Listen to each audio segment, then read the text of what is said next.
Today is day 16 of war. Iran has launched more than 500 ballistic missiles and nearly 2,000 drones since February 28th. Iran's new supreme leader, Mojtaba Khamenei, son of the assassinated Ali Khamenei, issued his first statement this week demanding the closure of all American bases in the region. And U.S. Secretary of Defense Pete Hegseth said he believes the new leader is wounded and possibly disfigured. But here is the paradox that almost nobody is explaining. Gold fell in the middle of a war. Why? And what does that tell us about where prices go from here? Stay with me. I have 5 minutes, and I'm going to give you the most honest analysis you will see this week. Let's go straight to the facts. The United States and Israel struck Isfahan on Sunday, killing at least 15 people. President Trump publicly stated that Iran wants to make a deal, but that he is not ready because the terms are not good enough yet. He also called on allied nations, including China, to send warships to escort vessels through the Strait of Hormuz. In the Gulf, Iran intensified missile and drone attacks against Saudi Arabia, Qatar, and the UAE. In Fujairah, one of the world's largest maritime bunkering hubs, a fire broke out after intercepted drone debris struck the port and several oil loading operations were suspended. For the market, this means one thing: the conflict is not contained, it is spreading. Now we get to the counterintuitive part, and this is where most channels get it wrong. Gold set an all-time record above $5,589 an ounce, and then it corrected.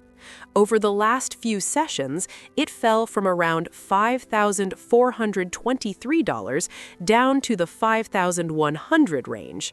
5 consecutive sessions of losses in the middle of a war. How is that possible? The answer is in paper traders, not in fundamentals.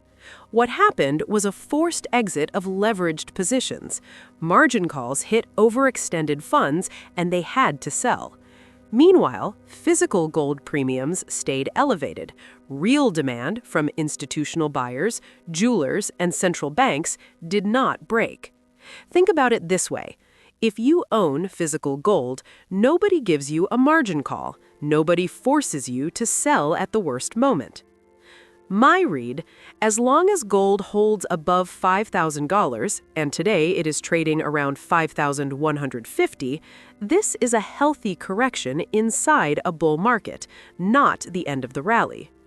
J.P. Morgan projects $6,300 as their base case for the end of 2026. Deutsche Bank sees $6,000. Both of those targets were set before the Iran escalation. Brent crude closed this week at $103.82, WTI at $99.30. The IEA released 400 million barrels from strategic reserves, the largest emergency release in the agency's history, and the market barely flinched. That tells you everything about the severity of the Hormuz blockade. If the Strait of Hormuz closes completely, oil could reach $150 a barrel, and in that scenario, gold would likely jump between 15% and 25% from current levels. There is also something nobody is discussing clearly: the dollar. With inflation rising and the Fed unable to cut rates, the dollar strengthened in the short term, and that is creating technical pressure on gold. But sustained inflation above 5% has historically been extremely positive for the metal over the medium term. Short-term strength in the dollar is a headwind. Structural inflation is a tailwind. Right now, both are true at the same time. Here is what I personally believe based on the data this week. On gold, the current pullback is healthy. $5,000 is the floor that matters.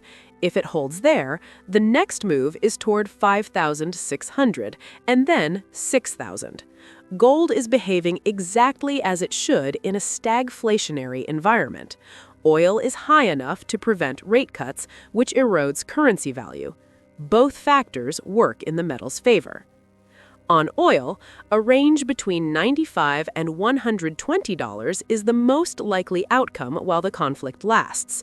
The downside surprise would be a mediated ceasefire, possible but still unlikely based on what we are seeing this week.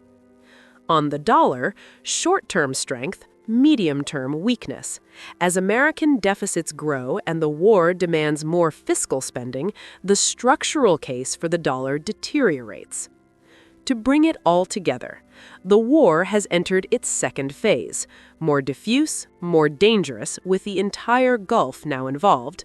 Markets are still pricing uncertainty, not catastrophe. If catastrophe arrives, every number we discuss today will look conservative. If this video was useful, hit like. It genuinely helps the channel grow. Next week, I'm covering silver, which has not yet followed gold's move and may be the biggest opportunity on the board right now. This is XAU Decoded. The market waits for no one.